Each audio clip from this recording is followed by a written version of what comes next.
Carissimi tutti, Sawa Bona. Le docteur Rando depuis le château de Monteriggioni. La vidéo d'aujourd'hui a été sponsorisée par André Sommier et voici son message. Bonsoir docteur. Mille merci pour votre très important travail MGTOW de grande qualité. Je m'appelle André, j'ai 53 ans et quelques relations longues derrière moi. Avec d'autres amis, nous partageons vraiment la philosophie MGTOW. Cependant, nous partageons aussi la qualité de père aimant et respectueux de nos filles. Notre problème, c'est de transmettre notre expérience MGTOW, mais nous restons tous muets. Que leur dire? Comment les éclairer? D'avance merci et portez-vous bien. Carissimo André Sommier, je vous remercie pour votre message et pour votre sponsor. Votre inquiétude est fondée et c'est vraiment plaisant de savoir qu'il y a encore des personnes qui n'ont pas complètement jeté l'éponge. La principale raison pour laquelle beaucoup de parents n'ont même plus le courage d'affronter leurs enfants, c'est que ces derniers sont devenus carrément de petits princes et de petites princesses, en particulier les filles. En effet, ce sont ces dernières qui sont sans aucun doute les pires. Car si les garçons, d'une certaine façon, ont eux aussi profité de l'avilissement de l'autorité parentale, ils sont quand même très tôt confrontés à la dévalorisation incessante des hommes par la société gynocentrique. Pour les filles, par contre, la société est un paradis de narcisses. C'est depuis le berceau jusqu'au choc contre la triste réalité du mur qu'on leur raconte qu'elles le valent bien, simplement parce qu'elles sont des femmes. La fille moyenne grandit carrément avec le sentiment que tout lui est dû pour la simple raison qu'elle est une femme. Et si d'aventure elle répond aux standards de beauté érigés, les hommes devront se sacrifier pour elle. Ils devront l'amuser comme des fous de palais, ils devront travailler pour elle, et comble de désarroi, ils devront parfois accepter de se voir imputer même la responsabilité des bêtises qu'elles commettent. Bref, les hommes doivent les aduler. Déjà, il faut dire que beaucoup de pères ont contribué à cet état de choses. Une des pires bêtises que beaucoup de parents commettent aujourd'hui, c'est de gaver leurs enfants de films Disney. Au-delà des messages subliminaux indécents dont ils régorgent, c'est dans ces films-là que les jeunes filles apprennent à se voir comme des princesses.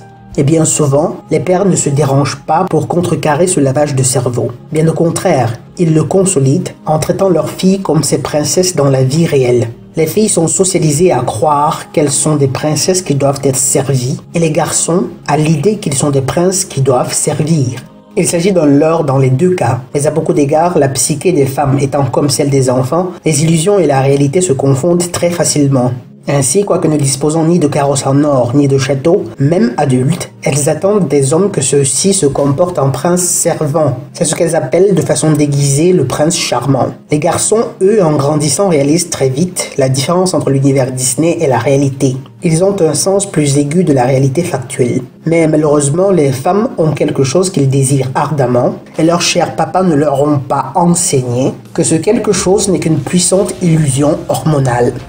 Ainsi, quoique bien conscients du fait que la réalité n'est pas une extension de l'univers Disney, les garçons finissent presque toujours par consentir à donner aux femmes l'adulation qu'elles désirent en qualité de princesse. Et lorsque vous pensez que beaucoup de femmes sont devenues si paresseuses, incapables et dénaturées que la télévision est devenue la solution parfaite pour calmer un bébé qui pleure, vous comprenez que le lavage de cerveau est d'autant plus efficace qu'il a commencé depuis le berceau. Que faire à ce point lorsqu'on est conscient de la nature des femmes, du gynocentrisme ambiant et qu'on se retrouve avec la responsabilité d'éduquer de jeunes filles?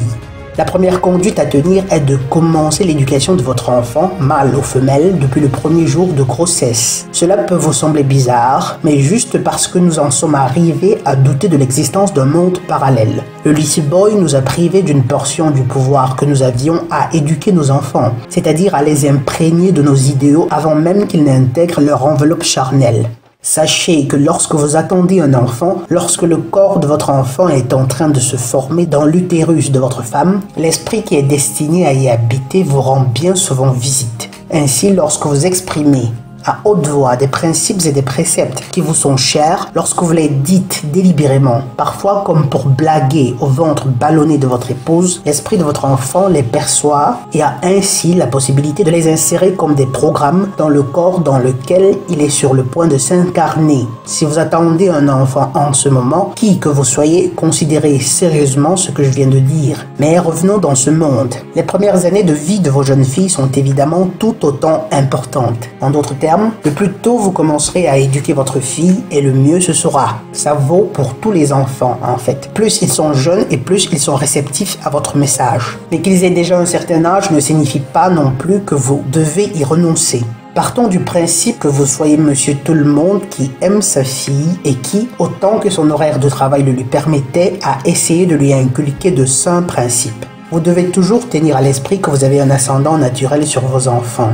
Afin de partager les vérités sur la vraie nature de la femme, sur ce qu'elle est devenue aujourd'hui avec vos filles, vous devez le faire avec beaucoup de tact pour qu'elles ne se sentent pas pointées du doigt, car elles se sentiront concernées en première instance. Soyez animés d'un principe objectif qui se fiche des intérêts personnels, mais qui ne sert que ceux des collectivités, de l'humanité en général. La justice, l'équité et l'amour. Dites clairement à vos filles que beaucoup de stars et d'académiciens féministes qu'elles admirent tant ne sont que des agents de manipulation dont l'objectif premier est de leur infecter l'esprit en leur inculquant des comportements malsains, malsains pour elles-mêmes et malsains pour toute la société.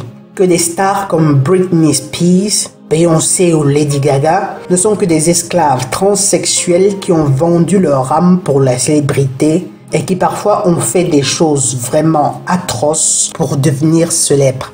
Dites à vos filles qu'il n'y a rien de noble à profiter de l'ascendant qu'elles ont sur les hommes du fait de leur fertilité, que leur fertilité est sacrée et déterminera la santé mentale et physique des enfants qu'elles mettront au monde. Dites-leur qu'elles n'ont rien à gagner à la promiscuité. Dites-leur sans embâche que les hommes valent tout autant qu'elles et que même si la société essaie de vendre l'idée que les hommes valent moins que les femmes, le but est seulement de détruire l'institution familiale, l'un des rêves les plus chers des lucifériens et qui est en train de se réaliser. Entre parenthèses, mais heureusement il y a encore des hommes comme vous. En réalité, s'il y a quelqu'un qui pourrait s'en sortir seul, c'est bien entendu l'homme qui est physiquement plus fort. Il n'aurait peut-être pas d'utérus pour répliquer son ADN, mais il survivrait quand même plus longtemps. Ce qu'on ne saurait dire des femmes. Elles doivent savoir qu'elles sont tout autant intelligentes que les hommes, mais que la nature les appelant à une autre mission sacrée, magnifique et divine, elles sont appelées à renoncer à l'idée d'égaler les hommes quant à l'usage de cette intelligence dans le monde, afin de l'orienter plutôt vers l'entretien du temple de la maison et de la progéniture. De toute façon, l'idée même qu'elles puissent égaler les hommes dans l'utilisation de l'intelligence ailleurs qu'au foyer est un mensonge que chacun de vous peut démontrer dans toutes les époques et dans toutes les tranches d'âge. À parité d'intelligence et d'ambition entre hommes et femmes, l'homme réussit encore à dominer la femme. Car pour se matérialiser, l'intelligence et l'ambition ont besoin de la force physique. Et la femme, n'en disposant qu'en faible quantité, ne saurait vraiment compétir avec les hommes dans le monde. Il suffit de regarder autour de vous afin de voir qui sont ceux qui construisent vraiment le monde. Beaucoup de vos filles qui ont été bien conditionnées se scandaliseront à l'écoute de tels propos. Mais si vous le faites avec amour et fermeté, vous n'avez simplement rien à craindre. Elles seront libres de vous écouter ou pas. En attendant, vous aurez accompli votre devoir de père aux yeux du Créateur. Mais en gardant le silence, les esprits de vos enfants pourront un jour vous accuser de ne leur avoir pas transmis des vérités fondamentales qui les auraient mises à l'abri d'une vie de misère et d'une damnation certaine.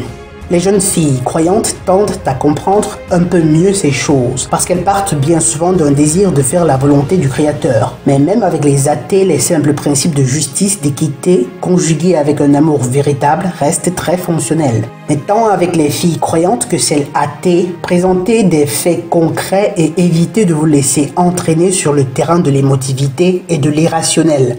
Toutes les femmes adorent ce terrain de combat, car les hommes étant surtout logiques et rationnels, y perdent presque toujours. Si d'aventure elle a un frère, c'est encore plus intéressant, en ceci que vous aurez de bonnes occasions pour faire comprendre à votre fille que rien ne justifie un traitement préférentiel en faveur de la princesse. Le fait d'être née une femme ne lui donne pas de prérogatives. Si elle est traitée avec des égards, c'est parce qu'elle est un peu plus faible. Même si, par la suite, vous exhortez en privé votre garçon à faire preuve de patience à l'égard de sa sœur, c'est seulement parce qu'elle est en général plus faible. Elle fera tout pour être toujours au centre de l'attention. Arrangez-vous pour que son narcissisme ne reçoive que les 50% de votre attention, l'autre moitié étant due à son frère. À y bien penser, peut-être qu'en fait elle devrait même en recevoir un peu moins, vu l'état des choses aujourd'hui. Je vous conseille aussi de réécouter la vidéo sur comment la remettre à sa place qui s'appliquait aux femmes. Elle vaudrait aussi pour vos filles sur beaucoup de points. Sauf qu'en réalité, dans le cas de vos filles, c'est un peu plus facile. Ne leur donnez pas toujours tout ce qu'elles désirent. Non seulement parce que vous ne pourrez pas le faire tout le temps, mais aussi parce qu'elles grandiraient avec le sentiment que tout leur est dû pour la simple raison qu'elles sont des femmes, pour la simple raison qu'elles sont les princesses de papa. Or, la vie ne nous donne jamais tout ce que nous désirons. Elles doivent comprendre que dans la vie, on n'obtient pas tout ce qu'on veut. C'est aussi important de ne pas perdre la moindre occasion pour leur faire comprendre que la beauté est quelque chose de tellement futile qu'il serait bien imprudent d'en faire son cheval de bataille. Les occasions que vous avez et que vous pouvez créer par vous-même sont celles, par exemple, où vous les voyez s'extasier devant des stars de la télé, de la musique ou du cinéma. N'hésitez pas un seul instant à rabattre leur enthousiasme. Toujours calmement, chaque fois que vous les surprenez à aduler ces stars. Vous pourriez interdire par exemple que des posters de tiers ou de soie soient affichés sur les murs. Ça détruit les murs et à la longue, l'esprit de vos filles. Mais aujourd'hui, l'une des plateformes où elles nourrissent leur narcissisme est le web, Internet. Comment convaincre ou imposer à sa fille de ne pas publier à longueur de journée des photos sur Internet en quête de likes et de followers? Là, c'est particulièrement compliqué. Le seul moyen que vous avez serait d'avoir commencé son éducation assez tôt pour qu'elle vous écoute lorsque vous l'exhortez à poursuivre un idéal supérieur ou quelque chose de plus concret au lieu de nourrir son ego sur les réseaux sociaux. À défaut, il ne vous resterait que de prier les dieux pour que les réseaux sociaux ne consomment pas entièrement son esprit, comme c'est le cas pour beaucoup de jeunes filles aujourd'hui. Donc, en conclusion, le silence n'est certainement pas la conduite à tenir, et vous n'avez absolument rien à craindre concernant la réaction de vos enfants.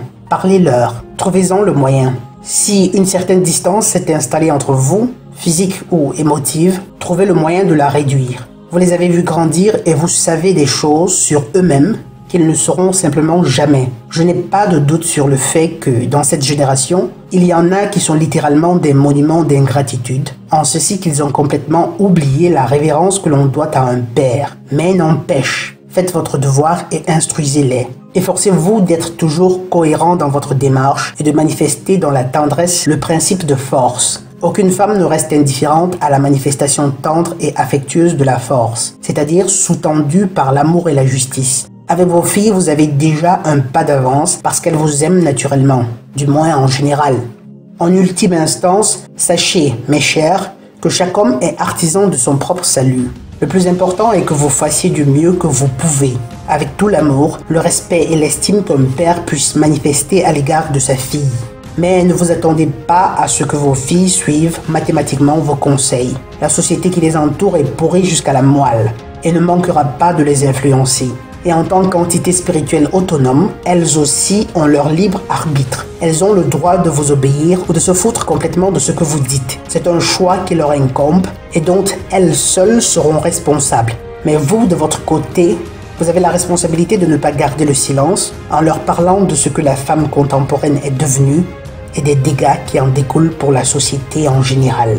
Fin de l'exposé. Une fois de plus, nous remercions André Sommier pour son sponsor. Voilà, c'est tout pour aujourd'hui. Si c'est ma première vidéo que vous écoutez, je la considère une avant-première. Si c'est la deuxième, je veux encore être magnanime. Mais à partir de la troisième, vous avez le devoir de vous abonner, de liker et si possible de partager. Et si le cœur vous en dit, un petit don PayPal pour la perpétuité de la chaîne serait tout autant le bienvenu. Mais par-dessus tout, rappelez-vous toujours, soit nous souffrons pour nous perfectionner, soit nous souffrons de nos imperfections. Depuis la tour du château de Monteriggioni, je suis le docteur Rando Redotto. Sawa Bona.